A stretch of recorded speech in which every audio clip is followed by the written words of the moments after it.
तो आ गए। देखो यार, बोर्ड में ज़्यादा परसेंटेज लाना किसका सपना नहीं होता। और अगर तुम सीबीएसई बोर्ड से हो और तुम्हारे 90% से कम मार्क्स आए तो तुम किसी काम लायक नहीं हो और तुम जिंदगी में कुछ घंटे नहीं उखाड़ पाओगे। ऐसा मैं नहीं, ऐसा लोग कहते हैं, क्योंकि सीबीएसई बोर्ड के जो टॉपर्स होते हैं उनके 99.999% से तो कम आते ही नहीं है। साला मुझको समझ में नहीं आता कि वो कौन सी जड़ी बूटी खा के लिखते हैं और मास्टर कौन सा पदार्थ पी के उनको इतना परसेंटेज दे देता है। अगर मुझको कोई मेरी भी कॉपी चेक करने को देते तब भी मैं अपने आप को इतना दे ही ना पाऊँ। अब इतने परसेंटेज और टॉपर लिस्ट आ जाने के बाद टॉपर्स का होता है इंटरव्यू, जिसमें टॉपर्स अपना सक्सेस मंत्र बताते हैं। तो आओ यार, देखते हैं टॉपर्स का इंटरव्यू। हमारे साथ रचित जैन है, नोएडा एमिटी स्कूल के स्टूडेंट्स हैं और 99.8% इनके मार्क्स आए हैं, 499 out of 500।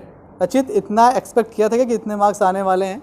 Expectation was around 98 to 99. इतना नंबर लाने का क्या फायदा? इतना नंबर लाने के बाद बंदा अभी भी खुश नहीं है। अगर हमारे वहाँ 70% भी आ जाते हैं तो लोग पूरे मोहल्ले में मिठाई बांटते हैं। ये इतना एक्सपेक्ट कर कैसे लेते हैं? हम पेपर दे के आते हैं तो भगवान से बस यही मनाते हैं कि बस 70% आ जाए तो 2 किलो लड्डू चढ़ाऊंगा। कितनी मेहनत करते थे, कितने घंटे की पढ़ाई, क्या शेड्यूल था? शेड्यूल तो यही था कि first of all school was very important, focusing in the classes, जो टीचर्स पढ़ा रही हैं टीचर्स को फॉलो करना, उनका स्टडी मटेरियल फॉलो करना वाज वेरी इंपॉर्टेंट। घर पे daily around 2 hours to 3 hours. भाई साहब, ये इतना झूठ बोल कैसे लेते हैं? अगर इनकी मानने लगे तो बंदे के 33% भी नहीं आने वाले। अभी 2 घंटे में मेरे 80 वर्मा के 2 क्वेश्चन ही सॉल्व होते हैं और ये भाई ने 2 घंटे पढ़ के टॉप मान लिया। जितने भी टॉपर्स होते हैं उनमें एक कॉमन बात तो होती ही है, साले सब पढ़ पढ़ के आंखों पे चश्मा लगवा लेते हैं। आपने अपने स्कूल को टॉप किया है, ये बताइए क्या लग रहा था टॉप कर लेंगे? कितने घंटे पढ़ाई करती थी? मुझे नहीं लगता था कि मैं टॉप करूंगी और लेकिन मैं बहुत पढ़ती थी, मतलब रेगुलरली हर दिन एटलीस्ट 2 घंटे। इतना ज्यादा पढ़ते थे 2 घंटे? ओ भाई साहब, इतना ज्यादा! इतना तो आज तक मैंने जिंदगी में कभी नहीं पढ़ा होगा। इतना भी झूठ नहीं बोलना था, सीधे सीधे बोल देते ना स्कूल के बाद बस 10 घंटे पढ़ते थे। इनके इंटरव्यू देखने के बाद हमारे पेरेंट्स हम ही को डांट रहे होते हैं कि तू रोज 2 घंटे नहीं पढ़ पाता था, ये 2 घंटे पढ़ के टॉप मार दिए। उनको कैसे बताएं कि 2 घंटे तो बस कहने के लिए, आंखों पे चश्मा नहीं दिख रहे हो। टॉपर्स तो रिजल्ट आने के बाद पता चलता है, पर ये रिपोर्टर्स रिजल्ट आने से पहले ही टॉपर्स का इंटरव्यू ले लेते हैं। वो भाई साहब, इनके अलग ही नशे हैं। 6% है और मैं आगे जाके बीटेक करूँगी। स्कूल के टीचर्स ने मुझे बहुत सपोर्ट किया, मेरी पूरी जर्नी में बहुत अच्छे से हेल्प की। जहाँ पर भी मुझे डाउट्स होते थे बहुत अच्छे से सॉल्व किए। उन्होंने भी मुझे बहुत सपोर्ट किया। जब भी मुझको लो कॉन्फिडेंस फील होता था वे मुझको मोटिवेट करते थे और मुझे बहुत हेल्प करते थे।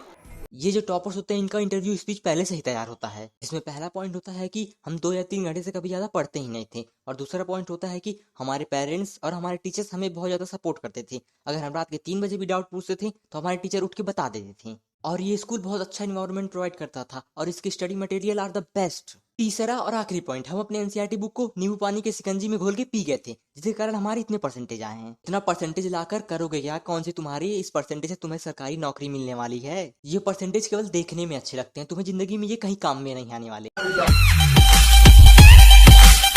तुम्हारा रिजल्ट आया है, ये बात तुम्हारे रिलेटिव्स में कोरोना से भी तेज फैलता है। ये वो प्राणी होते हैं जो तुम्हारे रिजल्ट आने से पहले ही 10 बार कॉल करके पूछ चुके होते हैं कि रिजल्ट आया कि नहीं आया। इनके पास इतना कम टाइम होता है कि अगर ये फोन करते हैं और तुम नमस्ते बोलते हो तो उधर से आवाज आती है कि कितने परसेंटेज आए। तुम्हारे बोर्ड के रिजल्ट का परसेंटेज जाना इनके लिए दुनिया का सबसे इंपॉर्टेंट काम होता है। चाहे दुनिया ही क्यों ना इधर की उधर हो जाए, चाहे इनकी जॉब ही चली जाए या फिर अपनी बीवी से ही इनका डाइवोर्स ही हो जाए, लेकिन इनको बस तुम्हारा परसेंटेज जानना होता है बोर्ड का। इस दिन तुम्हें अपने नए रिश्तेदारों के बारे में पता चलता है जिसे तुम ना आज तक कभी बात की हो और ना ही कभी मिले हो। इस दिन तुम्हारे पास सबके कॉल आते हैं, तुम्हारे चाचा के, चाची के, मामा के, भतीजे के, लड़की के, फूफा के, छोटे छोटे वाले बेटे का जो गर्लफ्रेंड है, उसकी 4 बच्चे हैं और जो कि 4 बच्चों में सबसे छोटा वाला है, उसकी जो एक गर्लफ्रेंड बन चुकी है अमेरिका में, और उसके 360 डिग्री पे रहने वाले एक बंगलों में जो एक कुत्ता रहता है और उसका एक जो मालिक है, उसके भी कॉल आते हैं तुम्हारे पास। तुम्हारे चाहे कितने भी परसेंटेज आ जाए, पर तुम्हारे रिलेटिव्स किसी ना किसी से तुम्हारा परसेंटेज कंपेयर करके तुम्हें नीचे जरूर दिखाएंगे और तुम्हारे घर वाले को जरूर ही भड़काएंगे। वो रिलेटिव्स तुम्हारी जिंदगी के वो कांटा होते हैं जो ना चाहते हुए भी जिंदगी भर चुभने वाले हैं। ये तुम्हारी जिंदगी के लिए हुए सारे डिसीजन को गलत ही मानते हैं। इनको घंटा नहीं फर्क पड़ता कि इनका बच्चा क्या कर रहा है।